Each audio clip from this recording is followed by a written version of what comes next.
Hi all, welcome back to Vishi blogs Kannada. ಎಲ್ಲರೂ ಹೇಗಿದ್ದೀರಾ? ಎಲ್ಲರೂ ಚೆನ್ನಾಗಿದ್ದೀರಾ ಅಂತ ಅಂದ್ಕೊಳ್ತೀನಿ. ಇನ್ನು ಇವತ್ತು ಮಧ್ಯಾಹ್ನದಿಂದ ವ್ಲಾಗ್ನ ಶುರು ಮಾಡ್ತಾ ಇದ್ದೀನಿ. ನೆನ್ನೆ ಸಂಜೆ ಬಂದಮೇಲೆ ವ್ಲಾಗ್ನ ಕಂಟಿನ್ಯೂ ಮಾಡ್ಲಿಕ್ಕೆ ಹೋಗಲಿಲ್ಲ, ಅಂದರೆ ರಾತ್ರಿ ಅಡುಗೆನೂ ಮಾಡಲಿಲ್ಲಲ್ಲ, ಹಾಗಾಗಿ ವ್ಲಾಗ್ನ ಕಂಟಿನ್ಯೂ ಮಾಡಲಿಲ್ಲ. ಅದಲ್ಲದೆ ಎಲ್ಲರಿಗೂ ಕೂಡ ಸ್ವಲ್ಪ ಸುಸ್ತಾಗಿ ಹೋಗ್ಬಿಟ್ಟಿತ್ತು, ಹಾಗಾಗಿ ಹೋಟೆಲಿಂದನೇ ಊಟನ ಆರ್ಡರ್ ಮಾಡಿದರು. ಅದನ್ನೇ ಊಟ ಮಾಡಿ ಮಲಗಿದ್ದಾಯಿತು. ಇನ್ನು ಬೆಳಗ್ಗೆನೂ ಕೂಡ ಲೇಟಾಗಿ ಎದ್ದಿದ್ದು. ನಾವು ಬೇಗ ಹೋಗಬೇಕು ಅಂತ ಹೇಳ್ಬಿಟ್ಟು ಬೆಳಗ್ಗೆನೇ ಒಂದು 4:15ಗೆ ಎದ್ದು ಹೊರಟವಲ್ಲ ಹಾಸ್ಪಿಟಲ್ಗೆ. ಹಂಗಾಗಿ ನಿದ್ದೆ ಕೂಡ ಸರಿಯಾಗಿ ಯಾರಿಗೂ ಇರಲಿಲ್ಲ. ಅದಲ್ಲದೆ ಅಲ್ಲಿ ಎಲ್ಲರಿಗೂ ನಿಂತು ಸಾಕಾಗಿ ಹೋಗ್ಬಿಟ್ಟಿತ್ತಂತೆ. ಹಂಗಾಗಿ ಬೆಳಗ್ಗೆ ಸ್ವಲ್ಪ ಲೇಟಾಗಿ ಎದ್ದು ಒಂದು 8:30-9 ಗಂಟೆಗೆ ಇವತ್ತು ಎದ್ದಿದ್ದು. ಇನ್ನು ಎದ್ಬಿಟ್ಟು ತಿಂಡಿ ತಿಂದ್ಕೊಂಡು ಇದ್ದಿದ್ದಾಯಿತು. ಇನ್ನು ನಾನು ಸ್ವಲ್ಪ ಚೆನ್ನಾಗಿ ರೆಸ್ಟ್ ಮಾಡ್ತಾ ಇದ್ದೆ. ಆರಾಮಾಗಿದ್ದೀನಿ, ಏನಂದರೆ ಏನಿಲ್ಲ, ಆ್ಯಕ್ಟಿವ್ ಆಗೇ ಇದ್ದೀನಿ. ಆದರೂ ಕೂಡ ಸ್ಟಿಚಿಂಗ್ ಎಲ್ಲ ಹಾಕಿರ್ತಾರಲ್ಲ, ಹಾಗಾಗಿ ಸ್ವಲ್ಪ ರೆಸ್ಟ್ ಮಾಡೋಣ ಅಂತ. ಏನಮ್ಮ ಅಮ್ಮ ನೋಡ್ತಾ ಅವ್ರೆ, ಏನು ಇವಳು ಹಿಂಗೆ ಮಾತಾಡ್ತಾಳ ಅಂತ ಹೇಳ್ಬಿಟ್ಟು. ಇನ್ನು ಅಮ್ಮನೂ ಇಲ್ಲೇ ಇದ್ದಾರೆ, ಅವರು ಇನ್ನೂ ಹೋಗಿಲ್ಲ, ಸಂಜೆ ಹೋಗ್ತಾರೆ. ಹಾಗಾಗಿ ಅಡುಗೆ ಎಲ್ಲ ಇವತ್ತು ಅವರೇ ಮಾಡ್ತಾಯಿದ್ದಾರೆ. ಇನ್ನು ಬೆಳಗ್ಗೆ ಚಿತ್ರಾನ್ನ ಮಾಡಿದರು. ಅಪ್ಪನೂ ಕೂಡ ತಿಂದ್ಬಿಟ್ಟು ಶಾಪ್ಗೆ ಹೋಗಿದ್ದಾರೆ. ಇವತ್ತು ಅವರು ಮನೇಲಿ ವರ್ಕ್ ಫ್ರಮ್ ಹೋಮ್ ಮಾಡ್ಕೊಳ್ಳೋಣ ಅಂತೇಳ್ಬಿಟ್ಟು ಶಾಪಲ್ಲೇ ಕೆಲಸ ಮಾಡ್ತಾಯಿದ್ದಾರೆ. ಇನ್ನು ಒಂದು ವಾರ ಎಲ್ಲ ನಾನೇ ಇರ್ತೀನಿ ಅಂತಲೂ ಹೇಳಿದ್ದಾರೆ. ನೋಡಬೇಕು ಹೆಂಗಾಗುತ್ತೆ ಏನೋ ಗೊತ್ತಿಲ್ಲ. ಆದರೆ ನಾನು ಆರಾಮಾಗಿ ಆ್ಯಕ್ಟಿವ್ ಆಗಿ ಇದ್ದೀನಿ, ಎಲ್ಲ ಕೆಲಸನೂ ಮಾಡ್ಬೋದು. ಸ್ವಲ್ಪ ಪೇನ್ ಇದೆ ಅಷ್ಟೇ, ಆದ್ರೂ ರೆಸ್ಟ್ ಮಾಡಬೇಕು ಅಂತಲೇ ಎಲ್ಲರೂ ಹೇಳ್ತಾ ಇರೋದು. ಹಾಗಾಗಿ ಸ್ವಲ್ಪ ಆರಾಮಾಗಿ ಟೈಮ್ ಸ್ಪೆಂಡ್ ಮಾಡ್ತಾ ಇರೋದು ಅಷ್ಟೇ. ಇನ್ನು ಮಧ್ಯಾಹ್ನ ಅಡುಗೆ ಕೂಡ ರೆಡಿ ಮಾಡ್ತಿದ್ದಾರೆ. ಇನ್ನಿವತ್ತು ಅಮ್ಮ ಬಂದುಬಿಟ್ಟು ತರಕಾರಿನೆಲ್ಲ ಹಾಕಿ ಸಾಂಬಾರು ಮಾಡ್ತಿದ್ದಾರೆ. ಹಾಗೆ ಅದ್ರ ಜೊತೆಗೆ ಸ್ವಲ್ಪ ಅನ್ನ ಮುದ್ದೆ ಎಲ್ಲನೂ ಮಾಡ್ತಾಯಿದ್ದಾರೆ. ಬಂದಾಗಿಂದನೂ ಬೆಳಗ್ಗೆಯಿಂದ ಒಂದು ನಿಮಿಷನೂ ಕುತ್ಕೊಂಡಿಲ್ಲ ಅವರು. ಬರೀ ಅದು ಕ್ಲೀನ್ ಮಾಡೋದು ಇದನ್ನೇ ಮಾಡ್ತಾರೆ.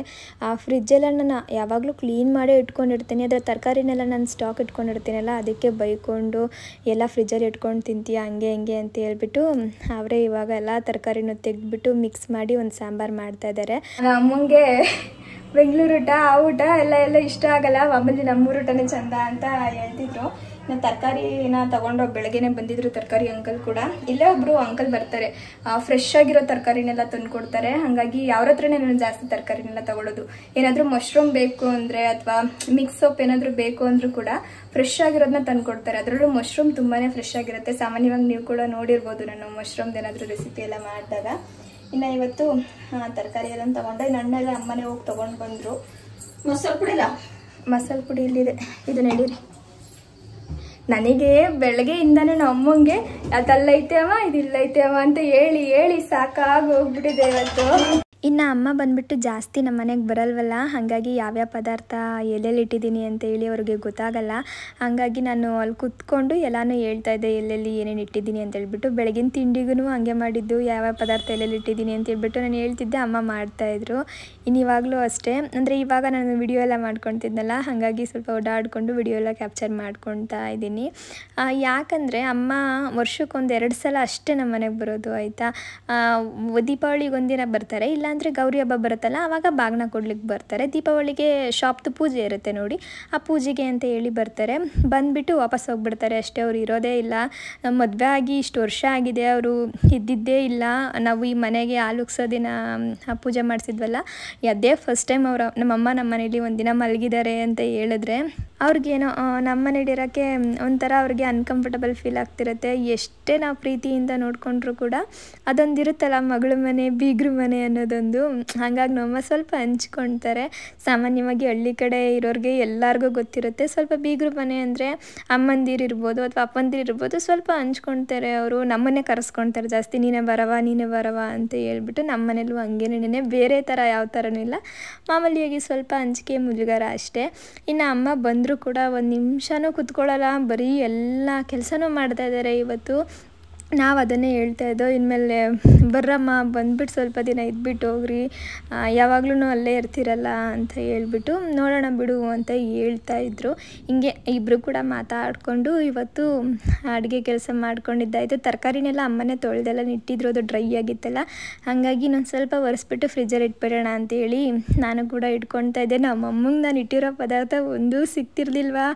ಅವರು ಫುಲ್ಲು ಅಡುಗೆ ಮಾಡೋದು ಪೂರ್ತಿ ನಾನು ಬೈಕೊಂಡೇ ಮಾಡಿದ್ದಾರೆ. ಎಲ್ಲೆಲ್ಲ ಕೈಯಲ್ಲೋ ಏನೇನೋ ಹೆಂಗೆಗೋ ಇಟ್ಕೊತೀಯ, ನಮಗೇನೋ ಗೊತ್ತಾಗಲ್ಲ, ಎಲ್ಲ ಕೈಗೆ ಸಿಗೋಂಗೆ ಇಟ್ಕೊಳಕ್ಕಾಗಲ್ಲ ನಿನಗೆ ಅಂತ ಹೇಳ್ಬಿಟ್ಟು. ಸಾಮಾನ್ಯವಾಗಿ ಎಲ್ಲರ ಮನೇಲೂ ಹಿಂಗೆ ಅಂತ ಅನಿಸುತ್ತೆ. ನಾವು ಎಷ್ಟೇ ನೀಟಾಗಿ ಜೋಡಿಸಿದ್ರು ಕೂಡ, ಎಷ್ಟೇ ಕಿಚನ್ನ ಕ್ಲೀನ್ ಮಾಡಿದರೂ ಕೂಡ ಅಮ್ಮಂದಿರೆಲ್ಲ ಮನೆಗೆ ಬಂದಾಗ ಅವ್ರು ಇನ್ನೊಂದು ರೌಂಡ್ ಎಲ್ಲ ಕ್ಲೀನ್ ಮಾಡಬೇಕು, ಹಾಗೆ ನಮಗೇನು ಸ್ವಲ್ಪ ಬೈಬೇಕು. ಅವಾಗಲೇ ಅವ್ರಿಗೂ ಸಮಾಧಾನ, ನಮಗೂ ಸಮಾಧಾನ. ಇನ್ನು ಈ ಕಡೆ ಮಿಕ್ಸಿ ಹಾಕೋಕೆ ಹೋಗಿ ನಮ್ಮ ಅಮ್ಮ ನೋಡಿ ಹೆಂಗೆ ಎದುರಿಸ್ಬಿಟ್ರು ನನಗೆ. ಅವರು ಕರೆಕ್ಟಾಗಿ ಆನ್ ಮಾಡಿದ್ದಾರೆ, ಅದು ನಮ್ಮ ಮಿಕ್ಸಿ ಸ್ವಲ್ಪ ಹಾಳಾಗೋಗ್ಬಿಟ್ಟಿದೆ. ಹೊಸದೊಂದು ತೊಗೊಂಡಿದ್ದೀನಲ್ಲ, ಅದು ತಂದು ಇಟ್ಕೊಳ್ಬೇಕು. ಸದ್ಯಕ್ಕೆ ಇದು ಪೂರ್ತಿಯಾಗಿ ಹಾಳಾಗೋವರೆಗೂ ಯೂಸ್ ಮಾಡೋಣ ಅಂತೇಳಿ ಅದನ್ನೇ ಬಳಸ್ತಾ ಇದ್ದೀನಿ. ಈ ಕಡೆ ಸಾಂಬಾರು ಕೂಡ ಆಯಿತು. ಬೇಯ್ತಲ್ಲ ತರಕಾರಿ, ಅದಕ್ಕೆ ರುಬ್ಬಿರೋ ಮಸಾಲೆ ಎಲ್ಲ ಹಾಕ್ಬಿಟ್ಟು ಚೆನ್ನಾಗಿ ಕುದಿಸಿ ಅದಕ್ಕೆ ಸ್ವಲ್ಪ ಒಗ್ಗರಣೆ ಕೊಡ್ತಾರೆ ಅಷ್ಟೇ. ಇನ್ನು ಲಾಸ್ಟ್ ಟೈಮ್ ನಾನೊಂದು ಬ್ಲಾಗ್ ಅಪ್ಲೋಡ್ ಮಾಡಿದ್ನಲ್ಲ, ಅಂದರೆ ನಾನು ಸರ್ಜರಿ ಆಗಿದ್ದ ಬ್ಲಾಗ್ನ ಅಪ್ಲೋಡ್ ಮಾಡಿದ್ನಲ್ಲ, ಅದರಲ್ಲಿ ಸುಮಾರಷ್ಟು ಜನ ಕಮೆಂಟ್ ಮೂಲಕ ಸುಮಾರಷ್ಟು ಪ್ರಶ್ನೆಗಳನ್ನ ಕೇಳ್ತಿದ್ರಿ. ಏನಂದರೆ ನಿಮಗೆ ಲಮ್ಸ್ ಇದೆ ಅಂತ ಹೇಳಿ ಹೆಂಗೆ ಗೊತ್ತಾಯಿತು, ಏನಾದರೂ ಸಿಮ್ಟಮ್ಸ್ ಇತ್ತಾ, ಜ್ವರ ಬರೋದು, ಪೇನ್ ಆಗೋದು, ಈ ಥರ ಏನಾದರೂ ನಿಮಗೆ ಆಗ್ತಾ ಇತ್ತಾ ಅಂತ ಕೇಳ್ತಿದ್ರಿ. ಹಾಗೆ ಅದು ನಮಗೆ ಬ್ರೆಸ್ಟಲ್ಲಿ ಲಮ್ಸ್ ಇದೆ ಅಂತ ಹೇಳ್ಬಿಟ್ಟು ಹೆಂಗೆ ಗೊತ್ತಾಗುತ್ತೆ ಅಂತ ಕೂಡ ಕೇಳ್ತಿದ್ರಿ. ಅದಲ್ಲದೆ ಯಾವ ಡಾಕ್ಟರ್ ನಿಮಗೆ ಸರ್ಜರಿ ಮಾಡಿದ್ದು, ಹಾಗೆ ಎಷ್ಟಾಯಿತು ದುಡ್ಡು ಅಂತ ಕೂಡ ಕೇಳ್ತಿದ್ರಿ. ಕೆಲವೊಬ್ಬರು ನೀವು ಯೂಟ್ಯೂಬರ್ ಅಲ್ವಾ, ಹಂಗಾಗಿ ನೀವು ಪ್ರಮೋಷನ್ ಎಲ್ಲ ಮಾಡ್ತೀರಾ ಅಂತ ಹೇಳ್ಬಿಟ್ಟು ಅವರು ಸರ್ಜರಿನ ಫ್ರೀಯಾಗಿ ಮಾಡಿರ್ತಾರೆ ಬಿಡಿ ಅಂತ ಕೂಡ ಅಂದ್ಕೊಂಡ್ಬಿಟ್ಟಿದ್ರಿ. ಅದೆಲ್ಲದಕ್ಕೂ ಕೂಡ ಆನ್ಸರ್ ಮಾಡೋಣ ಅಂತ ಹೇಳ್ಬಿಟ್ಟು ಈ ಬ್ಲಾಗಲ್ಲಿ ಅಂದ್ಕೊಂಡಿದ್ದೀನಿ. ಏನಂದರೆ ಈ ಲಮ್ಸ್ ನನಗೆ ಸುಮಾರು 4 ವರ್ಷದ ಹಿಂದೆನೇ ಇತ್ತು.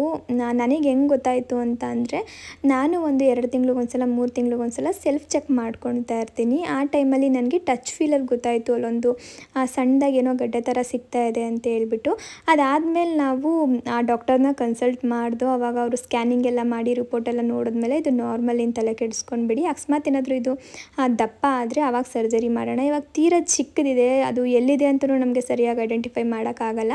ಹಾಗಾಗಿ ಸ್ವಲ್ಪ ದಪ್ಪ ಆಗೋವರೆಗೂ ವೆಯ್ಟ್ ಮಾಡಿ ಅದಾದಮೇಲೆ ಮಾಡೋಣ ಅಂತ ಹೇಳಿದರು.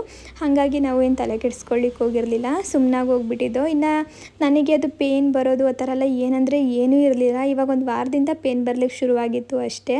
ಕೆಲವೊಬ್ಬರಿಗೆ ಪೀರಿಯಡ್ಸ್ ಟೈಮಲ್ಲಿ ಪೀರಿಯಡ್ ಇವಾಗ ನಾಳೆ ಪೀರಿಯಡ್ ಆಗ್ತೀವಿ ಅಂದರೆ ಅದಕ್ಕಿಂತ ಒಂದು ವಾರ ಮುಂಚೆಯಿಂದನೇ ಪೇನ್ ಬರಲಿಕ್ಕೆಲ್ಲ ಶುರುವಾಗುತ್ತಂತೆ. ಅದೆಲ್ಲ ನಾವು ಹೇಳಿದ್ರೆ ಸರಿ ಹೋಗಲ್ಲ ಗೊತ್ತಾ, ಅದು ಡಾಕ್ಟರೇ ಸ್ಕ್ಯಾನ್ ಮಾಡಿ ನಿಮಗೆ ಯಾವ ಲಮ್ಸ್ ಇದೆ ಅಂತ ಗೊತ್ತಾದರೆ ಅವರೇ ನಿಮಗೆ ಪೂರ್ತಿಯಾಗಿ ಮಾಹಿತಿನ ಕೊಡ್ತಾರೆ. ಇವಾಗ ನಾನೊಂದು ಹೇಳೋದು, ನೀವೊಂದು ಅರ್ಥ ಮಾಡ್ಕೊಳ್ಳೋದು ಅದೆಲ್ಲ ಅಷ್ಟೊಂದು ಚೆನ್ನಾಗಿರಲ್ಲ, ಯಾಕಂದರೆ ಇದು ಆರೋಗ್ಯದ ಪ್ರಶ್ನೆ ಅಲ್ವಾ. ಇವಾಗ ನನಗಿರೋ ಲಮ್ಸ್ ನಿಮಗೆ ಇಲ್ಲದೇನೂ ಕೂಡ ಇರ್ಬೋದು, ನಿಮಗೇನೋ ಬೇರೆ ಥರ ಕೂಡ ಇರ್ಬೋದು ಅಲ್ವಾ. ಹಾಗಾಗಿ ಡಾಕ್ಟರ್ನ ಕನ್ಸಲ್ಟ್ ಮಾಡೋದೇ ಒಳ್ಳೆಯದು ನನ್ನನ್ನು ಕೇಳೋದಕ್ಕಿಂತ. ಇನ್ನು ನಾವು ಸೆಲ್ಫ್ ಬ್ರೆಸ್ಟ್ ಎಕ್ಸಾಮಿನೇಷನ್ ಯಾವ ಥರ ಮಾಡ್ಕೊಳ್ಳೋದು ಅಂತ ಅಂದರೆ ಅದನ್ನು ಕೂಡ ಇವಾಗ ಯೂಟ್ಯೂಬಲ್ಲಿ ಸುಮಾರಷ್ಟು ವಿಡಿಯೋಗಳು ಇರುತ್ತೆ. ಅದನ್ನೆಲ್ಲ ನೋಡಿದ್ರೆ ನಿಮಗೆ ಗೊತ್ತಾಗುತ್ತೆ. ಆರಾಮಾಗಿ ನಾವು ಮನೇಲೆ ಸೆಲ್ಫ್ ಚೆಕ್ ಮಾಡ್ಕೊಳ್ಬೋದು. ಇನ್ನು ನನಗೊಂದು 3-4 ಕಮೆಂಟ್ ಕೂಡ ಬಂದಿತ್ತು, ನಮಗೂ ಕೂಡ ಲಮ್ಸ್ ಇದೆ, ನೀವು ಯಾವ ಡಾಕ್ಟರ್ನ ಕನ್ಸಲ್ಟ್ ಮಾಡಿದ್ದು, ಯಾವ ಹಾಸ್ಪಿಟಲ್ ಚೆಕಪ್ ಮಾಡ್ತಿದ್ದು ಅಂತೇಳಿ. ನಾನು ಲಾಸ್ಟ್ ವ್ಲಾಗಲ್ಲಿ ಕೂಡ ಹೇಳಿದ್ದೀನಿ, ಮೇ ಬಿ ಅವರು ಪೂರ್ತಿ ವ್ಲಾಗ್ನ ನೋಡಿರಲಿಕ್ಕಿಲ್ಲ ಅಂತ ಅನಿಸುತ್ತೆ. ನಾವು ಹೋಗಿದ್ದು ಸ್ಪರ್ಶ ಹಾಸ್ಪಿಟಲಲ್ಲಿ. ಡಾಕ್ಟರ್ ಹೆಸರು ಬಂದುಬಿಟ್ಟು ಡಾಕ್ಟರ್ ವಿಜಯ್ ಸರ್ ಅಂತ ಹೇಳ್ಬಿಟ್ಟು ಅವರೇ ನನಗೆ ಸರ್ಜರಿ ಎಲ್ಲ ಮಾಡಿದ್ದು. ಇನ್ನು ಹಾಸ್ಪಿಟಲ್ ಬಿಲ್ ಬಗ್ಗೆ ಹೇಳೋದಾದರೆ ಅಲ್ಲಿ ಬೇರೆ ಬೇರೆ ಥರ ಪ್ಯಾಕೇಜ್ ಇರುತ್ತಂತೆ. ಅಂದರೆ ಜನರಲ್ ವಾರ್ಡ್ಗೆ ಒಂಥರ ಪ್ಯಾಕೇಜ್, ಬೇರೆ ಬೇರೆ ವಾರ್ಡ್ಗಳಿಗೆ ಬೇರೆ ಬೇರೆ ಥರ ಪ್ಯಾಕೇಜ್ ಇರುತ್ತಂತೆ. ನಾವು ತೊಗೊಂಡಿದ್ದು ಬಂದು ಜನರಲ್ ವಾರ್ಡು, ನಮಗೆ ಬೇರೆ ಥರ ಪ್ಯಾಕೇಜ್ ಕೊಟ್ಟಿದ್ರು. ಬೇರೆ ವಾರ್ಡ್ಗಳ ಬಗ್ಗೆ ನನಗೆ ಅಷ್ಟೊಂದು ಗೊತ್ತಿಲ್ಲ, ಯಾಕಂದರೆ ನಾವು ತೊಗೊಂಡಿದ್ದು ಜನರಲ್ ವಾರ್ಡ್ ಅಲ್ವಾ, ಅದ್ರ ಬಗ್ಗೆ ಮಾತ್ರ ನಾವು ಮಾಹಿತಿನ ತಿಳ್ಕೊಂಡು ಅಷ್ಟೇ. ಇನ್ನು ಬೇರೆ ಬೇರೆ ಪ್ಯಾಕೇಜ್ಗಳ ಬಗ್ಗೆ ಅಷ್ಟೊಂದು ನಮಗೆ ಮಾಹಿತಿ ಇಲ್ಲ. ನಾವು ತೊಗೊಂಡಿದ್ದು ಜನರಲ್ ವಾರ್ಡ್ ಆಗಿದ್ದರಿಂದ ನಮಗೆ 85,000 ಅಂತ ಹೇಳಿದ್ರು. ನಾವು ಇವತ್ತೋಗಿ 6 ಗಂಟೆಗೆ ಅಡ್ಮಿಟ್ ಆದರೆ ನಾಳೆ 6 ಗಂಟೆಗೆ ಡಿಸ್ಚಾರ್ಜ್ ಆಗೋದು, ಅದಕ್ಕೆ 85,000 ಆಗುತ್ತೆ ಅಂತ ಹೇಳಿದರು. ಇದರಲ್ಲಿ ಆಪ್ರೇಷನ್ದು ಬಿಲ್ ಇರ್ಬೋದು, ಹಾಗೆ ಮೆಡಿಷನ್ದು ಎಲ್ಲ ಇನ್ಕ್ಲೂಡ್ ಆಗುತ್ತೆ ಅಂತ ಹೇಳಿದರು. ಫುಲ್ ಒಂದಿನದ ಪ್ಯಾಕೇಜ್ ಅಂತ ಹೇಳ್ಬಿಟ್ಟು. ಅದಾದಮೇಲೆ ನಾವು ಡಾಕ್ಟರ್ ಹತ್ರ ಮಾತಾಡ್ದು. ಮುಂಚೆನೇ ನಮಗೆ ಡಾಕ್ಟರ್ ಹೇಳಿದ್ರು ಕೂಡ ನಿಮ್ಗೊಂದು 60,000 ಆಗ್ಬೋದು, 60,000ರಿಂದ 65,000 ಆಗ್ಬೋದು ಅಷ್ಟೇ ಅಂತ ಹೇಳ್ಬಿಟ್ಟು. ಇಲ್ಲಿ ಇಷ್ಟು ಹೇಳಿದ್ರಲ್ಲ, ಹಾಗಾಗಿ ನಾವು ಡಾಕ್ಟರ್ ಹತ್ರ ಫೋನ್ ಮಾಡಿ ಮಾತಾಡಿದಾಗ ಅವರು ನಾನು ಕಡಿಮೆ ಮಾಡಿಸ್ತೀನಿ ಬಿಡಿ, ನೀವು ಸರ್ಜರಿಗೆ ರೆಡಿ ಆಗಿ ಅಂತ ಹೇಳಿದ್ರು. ಅಂದರೆ ಅಡ್ಮಿಟ್ ಆಗಿ ನೀವು ಅಂತ ಹೇಳಿದ್ರು. ಸರಿ ಅಂದ್ಬಿಟ್ಟು ನಾವು ಅಡ್ಮಿಟ್ ಅದಾದಮೇಲೆ ಆಪ್ರೇಷನ್ ಎಲ್ಲ ಮುಗ್ದಿದ್ದಾದಮೇಲೆ ಬಿಲ್ ಕ್ಲಿಯರ್ ಮಾಡಬೇಕಲ್ಲ, ಆವಾಗ ಸ್ವಲ್ಪ ಕಡಿಮೆ ಆಗಿತ್ತು. ಏನಂದರೆ ನಾವು ಸಂಜೆನೇ ಡಿಸ್ಚಾರ್ಜ್ ಆಗಿಬಿಟ್ಟು ನೋಡಿ, ಬೆಳಗ್ಗೆಗೆ ತೊಗೊಂಡಿದ್ರೆ ಅಂದರೆ 24 ಅವರ್ಸ್ಗೆ ತೊಗೊಂಡಿದ್ರೆ ಜಾಸ್ತಿ ಆಗಿರೋದೇನೋ ಗೊತ್ತಿಲ್ಲ ನಮಗೆ. ನಾವು ಸಂಜೆನೇ ಡಿಸ್ಚಾರ್ಜ್ ಆಗಿದ್ದರಿಂದ ಅಲ್ಲಿ ಸ್ವಲ್ಪ ಕಡಿಮೆ ಆಯಿತು. ಅದಾದಮೇಲೆ ಡಾಕ್ಟರ್ ಕೂಡ ಮಾತಾಡಿ ಸ್ವಲ್ಪ ಕಡಿಮೆ ಮಾಡಿಸಿದ್ರು. ಎಷ್ಟಾಯಿತು ಅಂದರೆ 59,000 ಆಯಿತು. 60,000 ಸಾವಿರ ಅಂತಲೇ ಅಂದ್ಕೊಳ್ಳಿ. 60,000 ಅಲ್ಲಿದು ಬಿಲ್ ಆಯಿತು. ಅದಲ್ಲದೆ ನಾವು ಸ್ಕ್ಯಾನಿಂಗ್ ಮತ್ತು ಬ್ಲಡ್ ಚೆಕಪ್ ಎಲ್ಲ ಬೇರೆ ಕಡೆ ಮಾಡಿಸಿದ್ದು, ಅದು ಬಂದು ಒಂದು 3,500 4,000 ಆಗಿರಬೇಕು. ಪೂರ್ತಿಯಾಗಿ ಹೇಳಬೇಕು ಅಂದರೆ ಒಂದು 64,000 65,000 ಆಯಿತು. ಇದರಲ್ಲಿ ಅವರು ಮೆಡಿಷನ್ ಕೊಟ್ಟಿದ್ರು ನೋಡಿ ಟಾಬ್ಲೆಟ್ಸು, ಅದ್ರದ್ದು ಬಿಲ್ನು ಕೂಡ ಸೇರಿಸ್ಕೊಂಡಿದ್ದೀನಿ, 65,000 ಆಯಿತು. ಇನ್ನು ಕೆಲವರು ಯೂಟ್ಯೂಬ್ ಬ್ಲಾಗರ್ ಅಲ್ವ ನೀವು, ಹಾಗಾಗಿ ಫ್ರೀಯಾಗಿ ಸರ್ಜರಿ ಮಾಡಿಸ್ಕೊಂಡಿರ್ತೀರ ಅಂತ ಹೇಳ್ತಿದ್ರಲ್ಲ. ಖಂಡಿತ ಅಂದರೆ ಖಂಡಿತವಾಗ್ಲೂ ಇಲ್ಲ. ಡಾಕ್ಟರ್ ಹತ್ರ ಮಾತಾಡಿ ನಾವು ಸ್ವಲ್ಪ ಕಡಿಮೆ ಮಾಡಿಸ್ಕೊಂಡು ಅಷ್ಟೇ. ಅಂದರೆ ಮೊದಲೇ ನಾವು ಒಂದು ಸಲ ಹೋಗಿ ಚೆಕಪ್ ಎಲ್ಲ ಮಾಡಿಸಿದ್ರಿಂದ ಡಾಕ್ಟರ್ ನಂಗೆ ಮುಂಚೆನೇ ಇಷ್ಟ ಆಗುತ್ತೆ, ನಾನು ಡಿಸ್ಕೌಂಟ್ ಮಾಡಿಸ್ಕೊಡ್ತೀನಿ ಅಂತ ಹೇಳಿದ್ರಿಂದ ಕಡಿಮೆ ಮಾಡಿಕೊಟ್ರು. ಸ್ಪೆಷಲಾಗಿ ಯೂಟ್ಯೂಬರ್ ಅಂತ ಏನೂ ಡಿಸ್ಕೌಂಟ್ ಮಾಡಿಲ್ಲ, ಆ ಥರನೂ ಅಂದ್ಕೊಳ್ಳಿಕ್ಕೆ ಹೋಗ್ಬಿಡಿ. ನಿಮ್ಗೆ ಗೊತ್ತಿರುತ್ತೆ ಹಾಸ್ಪಿಟಲ್ ಪ್ರೊಸೀಜರ್ ಬಗ್ಗೆ, ಯಾರೇ ಬಂದರೂ ಯಾರೇ ಹೋದರೂ ಕೂಡ ಅವರು ಮಾಡೋ ಬಿಲ್ ಮಾಡೇ ಮಾಡ್ತಾರೆ. ಡಾಕ್ಟರ್ ಸ್ವಲ್ಪ ಮಾತಾಡಿ ಕಡಿಮೆ ಮಾಡಿಸ್ಕೊಟ್ರು ಅಷ್ಟೇ. ಇನ್ನು ನಮ್ಮ ಇನ್ಶೂರೆನ್ಸ್ ಬಂದುಬಿಟ್ಟು 2 ಇಯರ್ಸ್ ಆಗಬೇಕಿತ್ತು. 2 ಇಯರ್ಸ್ ಆಗಿದ್ದರೆ ಮಾತ್ರ ಇನ್ಶೂರೆನ್ಸ್ ಕ್ಲೈಮ್ ಆಗುತ್ತೆ, ಅದನ್ನು ಆಗಿಲ್ಲ ಅಂದರೆ ಕ್ಲೈಮ್ ಆಗಲ್ಲ ಅಂತ ಹೇಳಿದ್ರು. ಹಾಗಾಗಿ ನಾವು ಪೇ ಮಾಡಿ ನಿನ್ನೆ ಸರ್ಜರಿ ಮಾಡಿಸ್ಕೊಂಡಿದ್ದು. ಇವಾಗ ಆರಾಮಾಗಿದ್ದೀನಿ. ಹೌದಾ? ಅದೇ ಬೀಳ್ತದಲ್ಲ ಈಗ.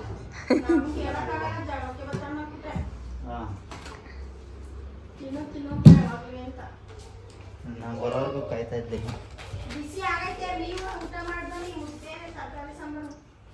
ಆಯ್ತಕ್ಕ.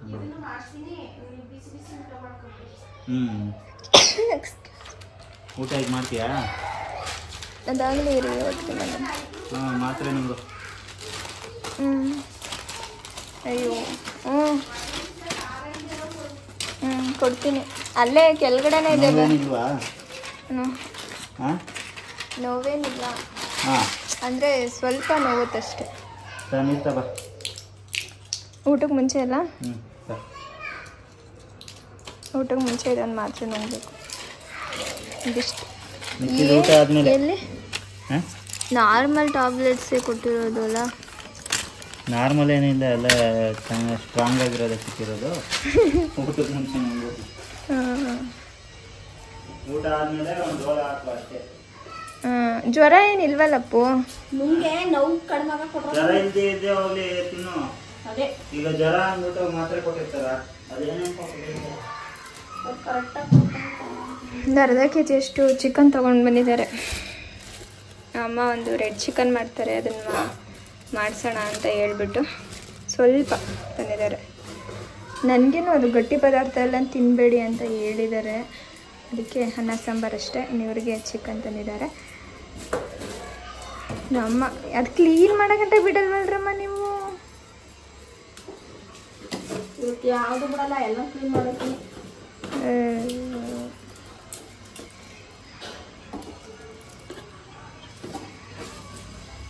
ಇನ್ನು ಅಮ್ಮ ಎಲ್ಲ ಇದ್ರಲ್ಲ, ಹಾಗಾಗಿ ಒಂದು ಅರ್ಧ kg ಅಷ್ಟು ಚಿಕನ್ನ ತೊಗೊಂಡು ಬಂದಿದ್ದರು. ಅದರಲ್ಲಿ ನಾನು ಅಮ್ಮ ಮಾಡೋ ಸ್ಪೆಷಲ್ ಒಂದು ರೆಡ್ ಚಿಕನ್ನ ಶೇರ್ ಮಾಡ್ಕೊಳ್ತಾ ಇದ್ದೀನಿ. ಇದಕ್ಕೆ ಹೆಸರು ಏನಿಲ್ಲ, ಅಮ್ಮ ಸುಮ್ಮನೆ ಫ್ರೈ ಅಂತ ಹೇಳ್ತಾರೆ, ನಾನು ರೆಡ್ ಚಿಕನ್ ಅಂತ ಹೇಳ್ತೀನಿ. ಯಾಕಂದರೆ ಅದು ಕೆಂಪಗಿರುತ್ತೆ ಚಿಕನ್ನು, ಕೆಂಪು ಕಲರ್ ಮಸಾಲೆ ಹಾಕಿ ಮಾಡೋದು. ನಾವು ಚಿಕ್ಕ ವಯಸ್ಸಿದ್ದನೂ ಅದನ್ನು ರೆಡ್ ಚಿಕನ್ ಅಂತಲೇ ಕರೆಯೋದು. ತುಂಬಾ ರುಚಿಯಾಗಿರುತ್ತೆ. ಅದು ಯಾವ ಥರ ಮಾಡೋದು ಅನ್ನೋದನ್ನು ಕೂಡ ಹಂಗೆ ಶೇರ್ ಮಾಡ್ತೀನಿ ನೋಡಿ. ನಾನು ನೀಟಾಗಿ ವಿಡಿಯೋ ಕ್ಯಾಪ್ಚರ್ ಮಾಡ್ಕೊಳ್ಳಿಕ್ಕೆ ಹೋಗಲಿಲ್ಲ, ಹಾಗೆ ಹೇಳ್ತೀನಿ, ಗೊತ್ತಾಗುತ್ತೆ ಅಂತ ಅಂದ್ಕೊಳ್ತೀನಿ. ಮಾಮೂಲಿಯಾಗಿ ಒಂದು ಕಡಾಯಿಗೆ 1 ಸ್ಪೂನ್ ಎಣ್ಣೆ ಹಾಕ್ಬಿಟ್ಟು 1-2 ಹಸಿರುಮೆಣ್ಸಿನ್ಕಾಯಿ ಹಾಕಿದ್ದಾರೆ, ಹಾಗೆ ಒಂದು ಅರ್ಧ ಈರುಳ್ಳಿ ಹಾಕಿದ್ದಾರೆ. ಅರ್ಧ kg ಚಿಕನ್ ತೊಗೊಂಡಿರೋದು, ಹಾಗಾಗಿ ಇಷ್ಟ ಹಾಕ್ಬಿಟ್ಟು ಚೆನ್ನಾಗಿ ಈರುಳ್ಳಿ ಮೆಣಸಿನ್ಕಾಯಿನೆಲ್ಲ ಹುರ್ಕೊಳ್ತಾ ಇದ್ದಾರೆ. ಈರುಳ್ಳಿನ ಸ್ವಲ್ಪ ಹುರ್ಕೊಂಡಿದ್ದಾದಮೇಲೆ ಅದಕ್ಕೆ ಒಂದು ಪುಟಾಣಿ ಟೊಮೊಟೊ ಹಾಕಿದ್ದಾರೆ. ಒಂದು ದೊಡ್ಡ ಟೊಮೊಟೊದಲ್ಲಿ ಒಂದು 1/4 ಭಾಗ ಟೊಮೊಟೊ ಅಂದ್ಕೊಳ್ಳಿ, ಅಷ್ಟು ಹಾಕ್ಬಿಟ್ಟು ಮತ್ತೆ ಚೆನ್ನಾಗಿ ಹುರ್ಕೊಂಡು ಅದಕ್ಕೆ ತೊಳೆದಿಟ್ಕೊಂಡಿರೋ ಚಿಕನ್ನ ಸೇರಿಸ್ಕೊಳ್ತಾ ಇದ್ದಾರೆ. ಅರ್ಧ kg ಚಿಕನ್ನ ಸೇರಿಸ್ಕೊಳ್ತಾ ಇರೋದು. ಜೊತೆಗೆ ಸ್ವಲ್ಪ ಅರಿಶಿನದ ಪುಡಿ ಹಾಗೆ ಉಪ್ಪು, ಆ ಚಿಕನ್ಗೆ ಎಷ್ಟು ಬೇಕು ನೋಡಿಕೊಂಡು ಉಪ್ಪು ಹಾಕ್ಬಿಟ್ಟು ಚೆನ್ನಾಗಿ ಫ್ರೈ ಮಾಡ್ಕೊಳ್ತಾ ಇದ್ದಾರೆ. ಎಣ್ಣೆಲೆ ನಾವು ಚೆನ್ನಾಗಿ ಹುರ್ಕೊಳ್ಬೇಕು ಈ ಚಿಕನ್ನ, ಚೆನ್ನಾಗಿ ಹುರಿದಷ್ಟು ತುಂಬ ರುಚಿಯಾಗಿ ಬರುತ್ತೆ. ಇನ್ನು ಮಸಾಲೆಗೆ ಸ್ವಲ್ಪ ಕೊತ್ತಂಬರಿ, ಹಾಗೆ 1 ಟೊಮೊಟೊ ತೊಗೊಂಡಿದ್ದಾರೆ, ಮೀಡಿಯಮ್ ಸೈಜಿದ್ದೊಂದು ಟೊಮೊಟೊ, ಹಾಗೆ ಒಂದು 2 ಬೆಳ್ಳುಳ್ಳಿನ ತೊಗೊಂಡಿದ್ದಾರೆ. ಇದಕ್ಕೆ ಬೆಳ್ಳುಳ್ಳಿನೇ ಮುಖ್ಯವಾಗಿ ಬೇಕಾಗಿರೋದು, ಬೆಳ್ಳುಳ್ಳಿ ಮತ್ತು ಮೆಣಸಿನ್ಕಾಯಿ, ಹಾಗಾಗಿ 2 ಬೆಳ್ಳುಳ್ಳಿ ತೊಗೊಂಡಿದ್ದಾರೆ. ಜೊತೆಗೆ ಒಂದು ದೊಡ್ಡ ಗಾತ್ರದ ಈರುಳ್ಳಿ ಕೂಡ ತೊಗೊಂಡಿದ್ದಾರೆ. ಸಣ್ಣದಾದರೆ 2 ಈರುಳ್ಳಿ ಬೇಕು, ಇಲ್ಲಾಂದರೆ 1 ಈರುಳ್ಳಿ ಬೇಕಾಗುತ್ತೆ ದೊಡ್ಡ ಗಾತ್ರದ್ದು. ಜೊತೆಗೆ ಒಂದು ಅರ್ಧ ಇಂಚು ಚಕ್ಕೆ, ಹಾಗೆ ಒಂದು 3-4 ಲವಂಗ ತೊಗೊಂಡಿದ್ದಾರೆ. ಇನ್ನು ಬ್ಯಾಡಗಿ ಮೆಣಸಿನ್ಕಾಯಿ ಒಂದು 4ರಿಂದ 5 ತೊಗೊಂಡಿದ್ದಾರೆ. ಹಾಗೆ ಗುಂಟೂರು ಮೆಣಸಿನ್ಕಾಯಿ ಕೂಡ ಒಂದು 2ನ ತೊಗೊಂಡಿದ್ದಾರೆ. ಇಷ್ಟನ್ನು ಹಾಕ್ಕೊಂಡ್ಬಿಟ್ಟು ನೀರು ಹಾಕಿ ಸಣ್ಣದಾಗಿ ರುಬ್ಕೊಳ್ತಾರೆ. ಇದಕ್ಕೆ ನಾಟಿ ಈರುಳ್ಳಿ ಬರುತ್ತಲ್ಲ, ಅದನ್ನು ಹಾಕಿ ಮಾಡೋದು ತುಂಬಾ ರುಚಿಯಾಗಿರುತ್ತೆ. ನಮ್ಮನೆ ಅಷ್ಟೊಂದು ಇರಲಿಲ್ಲ, ಹಾಗಾಗಿ 2 ಈರುಳ್ಳಿನೂ ಸೇರಿಸ್ಬಿಟ್ಟು ಹಾಕ್ಕೊಂಡಿದ್ದಾರೆ. ಇವಾಗ ರುಬ್ಬಿರೋ ಮಸಾಲೆನ ಈ ಚಿಕನ್ಗೆ ಸೇರಿಸ್ಕೊಂಡು ಚೆನ್ನಾಗಿ ಕುದಿಸ್ಕೊಳ್ತಾರೆ ಅಷ್ಟೇ. ಈ ಟೈಮಲ್ಲಿ ಬೇಕಿದ್ರೆ ನಾವು ಉಪ್ಪೇನಾದರೂ ಕಡಿಮೆ ಆಗಿದ್ರೂ ಉಪ್ಪು ಕೂಡ ಸೇರಿಸ್ಕೊಳ್ಬೋದು. ಈ ಮಸಾಲೆನ ಚಿಕನ್ಗೆ ಹಾಕಿದ ತಕ್ಷಣ ಒಂದು ಒಳ್ಳೆ ಪರಿಮಳ ಬರುತ್ತೆ ಗೊತ್ತಾ, ತುಂಬಾ ಚೆನ್ನಾಗಿರುತ್ತೆ. ಈ ರೆಸಿಪಿನ ನೀವು ಯಾವಾಗಾದರೂ ಒಂದ್ಸಲ ಟ್ರೈ ಮಾಡಿ ನೋಡಿ, ನಿಜವಾಗ್ಲೂ ತುಂಬ ಚೆನ್ನಾಗಿರುತ್ತೆ. ಅಕ್ಕಿ ರೊಟ್ಟಿಗೆ, ಚಪಾತಿಗೆ, ಅನ್ನಕ್ಕೆ ಎಲ್ಲದಕ್ಕೂ ಕೂಡ ಚೆನ್ನಾಗಿ ಹೊಂದ್ಕೊಳುತ್ತೆ. ನಮ್ಮ ಫೇವ್ರೆಟ್ ಅಂತಲೇ ಹೇಳ್ಬೋದು. ಇದು ಯಾವಾಗಾದರೂ ತಿನ್ನಬೇಕಂತ ಅನ್ನಿಸ್ದಾಗ ಅಮ್ಮನ ಕೈಯಲ್ಲೇ ಮಾಡಿಸ್ಕೊಂಡು ತಿಂತೀನಿ ನಾನು. ನನ್ನ ಕೈ ರುಚಿಗಿಂತ ಅಮ್ಮನ ಕೈ ರುಚಿ ನಂಗೆ ತುಂಬಾ ಇಷ್ಟ ಆಗುತ್ತೆ ಈ ರೆಸಿಪಿ. ಹಾಗಾಗಿ ಇಷ್ಟು ಮಾಡಿಕೊಂಡ್ರೆ ರೆಡಿನೇ ಆಗೋಗ್ಬಿಡುತ್ತೆ. ಕ್ವಿಕ್ಕಾಗಿ ಮಾಡ್ಕೊಂಡು ಬಿಡ್ಬೋದು. ಯಾರಾದರೂ ಗೆಸ್ಟ್ ಏನಾದರೂ ಬಂದಾಗ ಆರಾಮಾಗಿ ಇದನ್ನು ಮಾಡ್ಕೊಂಡು ಬಿಡ್ಬೋದು. ಇನ್ನು ಮಾತಾಡ್ಕೊಂಡು ಅಡುಗೆ ಮಾಡ್ಕೊಂಡು ಕೂತ್ಕೊಂಡಿದ್ವಲ್ಲ, ಹಾಗಾಗಿ ಸ್ವಲ್ಪ ಲೇಟಾಗೋಯಿತು. ಒಂದು 2:30-3 ಗಂಟೆ ಆಗಿತ್ತು ನಾವು ಊಟ ಮಾಡೋದು. ಮುದ್ದೆ ಜೊತೆಗೆ ತರಕಾರಿ ಸಾಂಬಾರು ಮಾಡಿದರು, ಹಾಗೆ ರೆಡ್ ಚಿಕನ್ ಕೂಡ ಮಾಡಿದ್ರಲ್ಲ. ಕಾಂಬಿನೇಷನ್ ತುಂಬಾ ಚೆನ್ನಾಗಿತ್ತು. ನಾನೇನು ಚಿಕನ್ ತಿನ್ನಲಿಲ್ಲ, ನಂಗೆ ತಿನ್ನಂಗಿರಲಿಲ್ಲ. ಇನ್ನು ಅಪ್ಪು ಚೆನ್ನಾಗಿದೆ ಟೇಸ್ಟು ಅಂತ ಹೇಳಿದ್ರು. ಇನ್ನು ನನಗೆ ಅಪ್ಪುನೇ ತಿನ್ನಿಸ್ತಿದ್ದಾರೆ, ಯಾಕಂದರೆ ಸ್ವಲ್ಪ ಕಡಿಮೆ ಊಟ ಮಾಡ್ತೀನಿ ಅಂತ ಹೇಳಿ ಅವ್ರಿಗೆ ಡೌಟು. ಹಾಗಾಗಿ ಚೆನ್ನಾಗಿ ತಿನ್ನು ಈ ಹುಷಾರಿಲ್ದಿರೋ ಟೈಮಲ್ಲಿ ಅಂತ ಹೇಳ್ಬಿಟ್ಟು ಊಟ ಮಾಡಿಸ್ತಿದ್ದಾರೆ. ತಿನ್ನಕ್ಕಾಗಂದ್ರೂ ತಿನ್ನಬೇಕು. ಇವತ್ತು ಇನ್ನೂ ಒಂದು ವಾರ ಹಿಂಗೆ ಸೇವೆ ಇರುತ್ತೆ ನಿಮಗೆ, ಆಷಾಢ ಸೇವೆ. ಅಗ್ದು ನುಂಗಬೇಕು, ಇಲ್ಲ ಪೈಪ್ ಬ್ಲ್ಯಾಕ್ ಆಗುತ್ತೆ. ಇಲ್ಲಿಂದ ಹಿಂಗೆ ಪೈಪ್ ಹೋಗುತ್ತಲ್ಲ, ಹಿಂಗೆ ತಿಂತೀವಲ್ಲ, ಅದು ಬ್ಲ್ಯಾಕ್ ಆಗುತ್ತೆ. ಅಪ್ಪು ಅರ್ಧನೇ ತಿನ್ನಮ್ಮ. ಫುಲ್ ಆದರೆ ಎಷ್ಟಾಯ್ತು ನೋಡು, ದೊಡ್ಡ ಕೈ.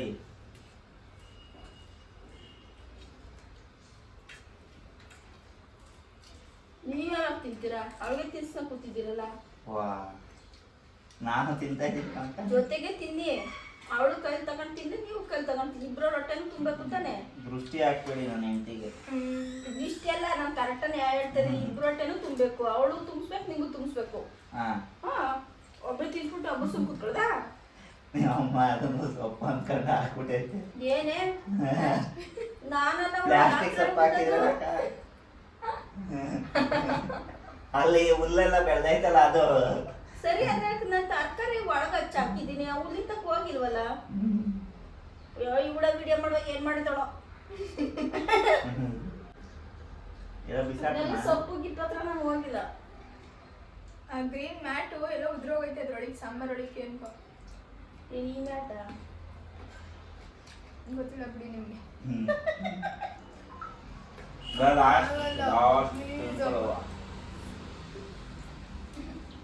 ಮುಂದೆ ಒಂದು ತುತ್ತು ನಾನು 2, ನೀನು ಒಂದು ತುತ್ತು. ಇಲ್ಲ ನೋಡು, ನಾನು 2 ತುತ್ತು ತಿಂತೀನಿ, ನೀನು 1 ತುತ್ತು ತಿಂತೀನಿ. ಆಮೇಲೆ ಮಾತ್ರ ನುಂಗ್ಬಿಟ್ಟು ಮನ್ಕೊಳ್ಳೋದು.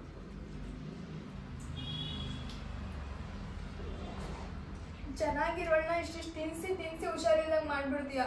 ಯಾವನಾರು ಊಟ ಮಾಡೋದು ಅಂತ ಹೇಳಿದ್ ಇದೇ ಫಸ್ಟ್ ನಾ ಕೇಳ್ತಾ ನೋಡಕ್ಕ. ಅದ್ಯಾ ಡಾಕ್ಟರ್ ಹೇಳಿದ್ರ ಕಡೆ ಊಟ ಮಾಡಿ ನಾವು ಆಟ ತುಂಬಾ ನುಂಗು ಕೂತ್ಕೊಂಡು. ನಮ್ಮನೇಲಂತೂ ಹಿಂಗೆ ಬೈತಾನೇ ಇರ್ತಾರೆ. ಯಾವಾಗ ನೋಡಿದ್ರು ಅಮ್ಮ ಅಂತೂ ಈ ಊಟದ ವಿಷಯದಲ್ಲಿ ಚೆನ್ನಾಗಿ ಬೈತಾರೆ. ಚೆನ್ನಾಗಿ ತಿನ್ನು, ಇಲ್ಲಾಂದರೆ ಒಣಗೋಗ್ತೀಯ ನೀನು, ಹಂಗೆ ಹಿಂಗೆ ಅಂತ ಹೇಳ್ಬಿಟ್ಟು. ಈ ಹುಷಾರಿಲ್ಲ ಅನ್ನೋ ಟೈಮಲ್ಲಿ ಸಾಮಾನ್ಯವಾಗಿ ಎಲ್ಲರ ಮನೇಲೂ ಹಿಂಗೆ ಅನ್ಕೋತೀನಿ. 1 ತಟ್ಟೆ ಬದಲು 2 ತಟ್ಟೆ ತಿನ್ನಿಸ್ತಾರೆ, ಹೊಟ್ಟೆ ತುಂಬ ತಿನ್ನು ಅಂತ ಹೇಳ್ಬಿಟ್ಟು. ಅಪ್ಪನೂ ಹಂಗೆ ಚೆನ್ನಾಗಿ ತಿನ್ನು, ಏನಾಗಲ್ಲ ಅಂತ ಹೇಳ್ಬಿಟ್ಟು ಅವರನ್ನೇ ಊಟ ಮಾಡಿಸ್ತಿರೋದು. ನಾನೇನಾದರೂ ಊಟ ಕೂತ್ಕೊಂಡ್ಬಿಟ್ರೆ ಕಡಿಮೆ ತಿನ್ಬಿಡ್ತೀನಿ ಅಂತ ಹೇಳ್ಬಿಟ್ಟು ಅವ್ರು ತಿನ್ನಿಸ್ತಾ ಇರೋದು ಅಷ್ಟೇ. ಇನ್ನು ನನಗೆ ಸರ್ಜರಿ ಎಲ್ಲ ಆಗುವಾಗ ಮೂಗುತಿ ಓಲೆ ಎಲ್ಲ ತೆಗೆದ್ಬಿಟ್ಟಿದ್ವಲ್ಲ, ಅದನ್ನು ಹಾಕೊಳ್ಳೋಣ ಅಂತ ಅಂದ್ಕೊಂಡು ಹೊರಗಡೆ ಕೂತ್ಕೊಂಡು ಅಷ್ಟರಲ್ಲಿ ಆಂಟಿ ಕೂಡ ಬಂದರು, ಅವರೇ ಹಾಕ್ತಿದ್ದಾರೆ. ನನ್ನ ಹತ್ರ ಒಂದು 3-4 ಮೂಗುತಿಗಳಿತ್ತು. ಅದೆಲ್ಲ ಒಂದು 2-3 ಬಂದು ಚಿಕ್ಕ ಚಿಕ್ಕ ಮೂಗುತಿ. ನನ್ನ ಮೂಗಿಗೆ ಅದು ಕಾಣಿಸ್ತಾನೆ ಇರಲಿಲ್ಲ. ಹಾಗಾಗಿ ಒಂದು ದೊಡ್ಡ ಮೂಗುತಿ ಹಾಕೊಳ್ಳೋಣ ಅಂತೇಳಿ ಹಾಕ್ತಾಯಿದ್ರೆ ಅದು ಸ್ವಲ್ಪ ತಡೆ ದಪ್ಪ ಇತ್ತು. ಹಾಗಾಗಿ ಹಾಕ್ಲಿಕ್ಕೆ ಆಗಲಿಲ್ಲ. ಹೆಂಗೋ ಎಷ್ಟು ಕಷ್ಟಪಟ್ಟು ಹಾಕಿದ್ರು ಕೂಡ ಹಾಕ್ಲಿಕ್ಕಾಗಲಿಲ್ಲ. ಕೊನೆಗೆ ಸುಮ್ಮನಾಗ್ಬಿಟ್ಟು ಬೇರೆ ಯಾವುದಾದ್ರೂ ತೊಗೊಂಡು ಹಾಕೊಳ್ಳೋಣ ಅಂತ ಹೇಳ್ಬಿಟ್ಟು. ಏನಂದರೆ ನಾನೇನಾದರೂ ಈ ಥರ ಒಂದಿನ 2 ದಿನ ಮೂಗುತಿನ ತೆಗ್ದಿಕ್ಬಿಟ್ರೆ ಮತ್ತೆ ನಂಗೆ ಹಾಕ್ಕೊಳ್ಳಿಕ್ಕೆ ಆಗಲ್ಲ. ಅದು ಹೋಲೆಲ್ಲ ಮುಚ್ಕೊಂಡಂಗೆ ಆಗೋಗ್ಬಿಡುತ್ತೆ. ಎಷ್ಟು ಕಷ್ಟಪಟ್ಟು ಹಾಕಿದ್ರು ಹಿಂಗೆ ಆಗೋಗ್ಬಿಡುತ್ತೆ, ಹಾಕ್ಕೊಳ್ಳೋಕ್ಕೆ ಆಗಲ್ಲ. ಇದೇನಂದರೆ ತಡೆ ದಪ್ಪ ಆಯಿತು, ಹಾಗಾಗಿ ಹಾಕ್ಲಿಕ್ಕೆ ಆಗಲಿಲ್ಲ ಅಷ್ಟೇ. ಸರಿ ತಡೆ ಚಿಕ್ಕದಿರೋದೇ ತೊಗೊಂಡು ಬಂದು ಹಾಕ್ಕೊಂಡ್ರೆ ಆಯಿತು ಅಂದ್ಬಿಟ್ಟು ಸುಮ್ಮನೆ ಅದು. ಇನ್ನು ಅಪ್ಪನೂ ಕೂಡ ಸ್ವಲ್ಪ ಹೊತ್ತಿದ್ದು ಅದಾದಮೇಲೆ ಹೋಗ್ತೀನಿ ಅಂತೇಳಿ ಅವರು ಕೂಡ ಕುತ್ಕೊಂಡು ಮಾತಾಡ್ತಾಯಿದ್ರು. ಎಲ್ಲರೂ ಸೇರ್ಕೊಂಡು ಸುಮ್ಮನೆ ಮಾಮೂಲಿಯಾಗಿ ಮಾತುಕತೆ ಇರುತ್ತಲ್ಲ, ಮಾತಾಡ್ತಾ ಕೂತಿದ್ದು. ಇನ್ನೊಂದೇನೆಂದರೆ ನಮ್ಗೆ ಈ ಥರ ಇಲ್ಲಿ ಬಂದು ಕುತ್ಕೊಂಡು ಮಾತಾಡೋದು ಅಂದರೆ ತುಂಬ ಇಷ್ಟ. ಗಾಳಿ ಬೆಳಕು ಎಲ್ಲ ಚೆನ್ನಾಗಿ ಬರ್ತಿರುತ್ತೆ, ಏನೋ ಒಂಥರ ಮನಸ್ಸಿಗೆ ಹಿತ ಅಂತ ಅನಿಸ್ತಿರುತ್ತೆ. ಇನ್ನು ಮನೆಯಲ್ಲಿ ಜಾಮೂನ್ ತೊಗೊಂಡು ಬಂದಿದ್ದು ನೋಡಿ, ಆ ಜಾಮೂನ್ ಹಂಗೆ ಇತ್ತು, ಯಾರೂ ತಿಂದೇ ಇರಲಿಲ್ಲ, ಅಪ್ಪನೂ ತಿಂದಿರಲಿಲ್ಲ. ಈ ಹಾಸ್ಪಿಟಲ್ ಅದು ಇದು ಅನ್ನೋ ಇದರಲ್ಲಿ, ಹಾಗಾಗಿ ಅದನ್ನು ಖಾಲಿ ಮಾಡಿಬಿಡೋಣ ಅಂತೇಳಿ ಅಮ್ಮಂಗೆ ಆಂಟಿಗೆಲ್ಲ ಹಾಕ್ಕೊಡ್ತಾ ಇದ್ದೆ. ಮುಗಿದೋಗ್ಬಿಟ್ಲಿ ಮತ್ತೆ ಅದು ಅಲ್ಲೇ ಇರುತ್ತೆ, ಯಾರೂ ತಿನ್ನಲ್ಲ.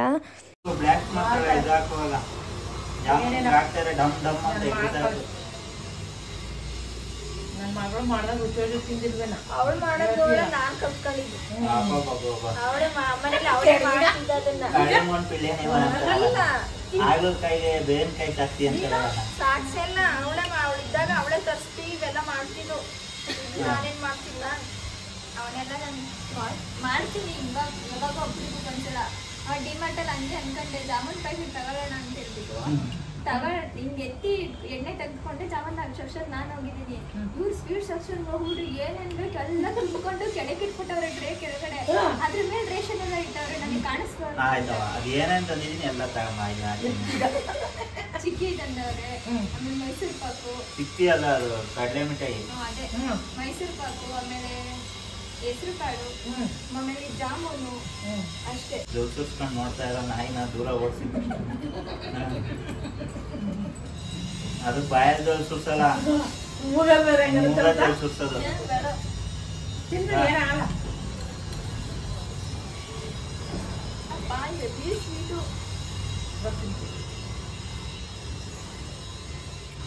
ಅಷ್ಟೇ ಕೊಡೋದು ಕೂಡ ನಿಮ್ಗೆ ಕೊಡ. ಶುಗರೇ ತಿನ್ಬೇಡ ನೀವು.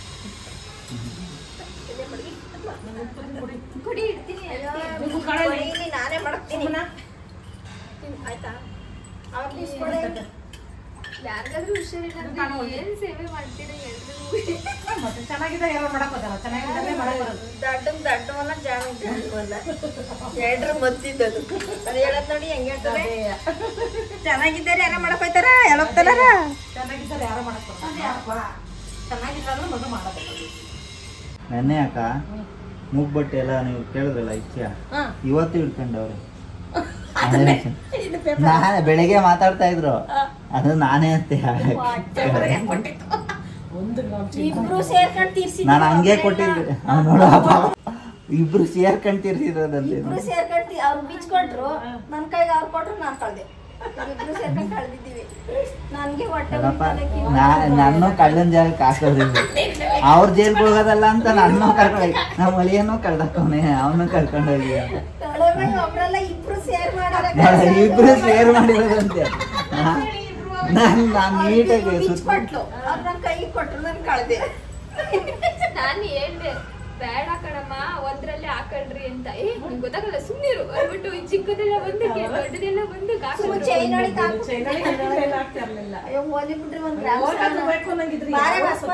ನಾನೇ ತಗೋತೀನಿ. ತಮಾಷೆ ಮಾಡ್ತಿದ್ದು ಅಲ್ಲ. ಈಗ ಏನ್ ಗೊತ್ತಕ್ಕ, ನನ್ನ ಸೇರ್ಸ್ಕೊಂಡಿಲ್ಲ ಅಂದ್ರೆ ಅವ್ರ ಅಮ್ಮ ಮಗಳು ಇಬ್ರು ಇವ್ರ ಮೇಲೆ ಎದ್ದು ಬಿಡ್ತಾರಲ್ಲ, ಅದಕ್ಕೆ ನಾನು ಸೇರ್ಸ್ಕೊಂತ ಇರೋದು. ನಾನ್ ಸೇರ್ಸಿದ್ರೆ ಇವ್ರ ಏನ್ ನನ್ನ ಎದುರುಗಡೆ ಮಾಡ್ತಾರ. ನೀಚ್ಕೊಂಡ್ ಕಳ್ದ್ ಬಂದಲ್ಲ ಅಂತ ಬೈತಾನ ಅವನುವೆ. ಅವ್ರು ಬಿಚ್ಕೊಂಡ್ಲ ಅಂತ ಸೊರ್ಯ ಬೈತಾನೆ. ನಿನ್ಗೇನು ಅರ್ಥ ಆಗಲ್ವಾ? ಅವರೇ ಬಿಚ್ಕೊಂಡ್ ಮಡಿಕತ್ತಿದ್ದೀರ. ಅವನು ಅಡ್ವೇನ ಕೈ ಕೊಡಕ್ಲ ಬೀರೊಳಗ್ ಮಾಡ್ತಾನೆ. ಬೀಗ ಹುಷಾರು, ಬೀಗ ಹಾಕುಂತಾನೆ. ಯಾಕ್ಲ ಅಂದೆ ಮಡಗಿದ್ದೀನಿ, ಬೀಗ ಹಾಕುಂತಾನೆ. ಹೋಗ್ ಸುಮ್ನೆ ನಾನೇ ಹೋಗ್ಲೇನ್ ಒಳಗೆ ಕೈ ಹಾಕ್ಲಿತ್ತೀನಿ ನಾನು. ಎಲ್ಲ ಮಾಡಿ ಬಿಡ್ತೀನಿ ಕಣ್ರಿ ಗೊತ್ತಾಗಲ್ಲ ಅದಕ್ಕೆ ತಾತ ನೋಡೋ ಸಿಂಪಲ್ 2 ಮಕ್ಕಳು ಹೆಂಗೆ ಸಿಗ್ತೈತೆ. ಇನ್ನು ಆಂಟಿನೂ ಕೂಡ ಹೋದರು, ಇನ್ನು ಅಪ್ಪು ಕೂಡ ಹೋದರು. ನಾನು ಸ್ವಲ್ಪ ಹೊತ್ತು ಇದ್ಬಿಟ್ಟು ಏನಂದರೆ ನನಗೆ ಸರ್ಜರಿ ಆಗಿದೆ ಅನ್ನೋ ಫೀಲೇ ಆಗ್ತಿಲ್ಲ ಗೊತ್ತಾ. ಎಷ್ಟು ಜನ ತಮಾಷೆ ಮಾಡಿಕೊಂಡು ಅಪ್ಪು ನಗಿಸ್ಕೊಂಡು ಆರಾಮಾಗಿ ಟೈಮ್ ಕಳೀತಾರೆ. ನಂಗೆ ನಿಜವಾಗ್ಲೂ ತುಂಬಾ ಅದೃಷ್ಟ ಮಾಡಿದ್ದೀನಿ ಅಂತ ಅನಿಸುತ್ತೆ. ತುಂಬಾ ಕೇರ್ ಮಾಡ್ತಾರೆ. ನನಗೆ ಈ ಥರ ಹುಷಾರಿಲ್ಲದೆ ಮಲಗಿದ್ದೆಲ್ಲ ನೆನಪೇ ಇಲ್ಲ. ಯಾವಾಗಾದ್ರೂ ಅಪ್ಪಿತಪ್ಪಿ ಹುಷಾರಿಲ್ಲ ಅಂದಾಗಲೂ ಅಷ್ಟೇ ಇಷ್ಟೇ ಕೇರ್ ಮಾಡ್ತಾರೆ. ಏನೋ ಒಂಥರ ಪುಣ್ಯ ಮಾಡಿದ್ದೀನಿ ಅಂತ ಅನಿಸುತ್ತೆ ಒಂದೊಂದ್ಸಲ ಒಳ್ಳೆ ಗಂಡನ್ನ ಪಡ್ಕೊಳ್ಳಿಕ್ಕೆ. ಇನ್ನು ಅಪ್ಪನೂ ಹೊರಟ್ರಲ್ಲ, ಅದಾದಮೇಲೆ ಅಮ್ಮ ಸ್ವಲ್ಪ ತಲೆಗೆ ಎಣ್ಣೆ ಹಚ್ಚೋಣ ಅಂತೇಳಿ ಎಣ್ಣೆ ಕೂಡ ಹಚ್ತಾ ಇದ್ದಾರೆ. ಬೆಳಗಿಂದ ಸಂಜೆ ಗಂಟೆ ಬರೀ ಅವ್ರು ಕೆಲಸ ಮಾಡಿದ್ದೇ ಆಯಿತು. ಇವತ್ತು ನನಗೆ ಬೈದಿದ್ದೇ ಆಯಿತು. ಇವಾಗ ಎಣ್ಣೆ ಹಚ್ಚಿ ಅದಾದಮೇಲೆ ಸ್ವಲ್ಪ ಹೊತ್ತು ರೆಸ್ಟ್ ಮಾಡ್ತೀನಿ ಅಂತ ಹೇಳಿದ್ರು. ಇನ್ನು ಇವತ್ತಿನ ವ್ಲಾಗ್ ಕೂಡ ಇಷ್ಟೇ. ವ್ಲಾಗ್ನ ಪೂರ್ತಿಯಾಗಿ ನೋಡಿರ್ತೀರಾ ಅಂತ ಅನ್ಕೋತೀನಿ. ಪೂರ್ತಿಯಾಗಿ ನೋಡಿದರೆ ಪ್ಲೀಸ್ ಒಂದು ಲೈಕ್ ಮಾಡಿ. ಇನ್ನು ಯಾರಾದರೂ ನನ್ನ ಚಾನೆಲ್ನ ಸಬ್ಸ್ಕ್ರೈಬ್ ಮಾಡದೆ ನೋಡ್ತಾ ಇದ್ದರೆ ಪ್ಲೀಸ್ ಸಬ್ಸ್ಕ್ರೈಬ್ ಮಾಡ್ಕೊಂಡು ಕೂಡ ನೋಡಿ ಆಯಿತಾ. Take care.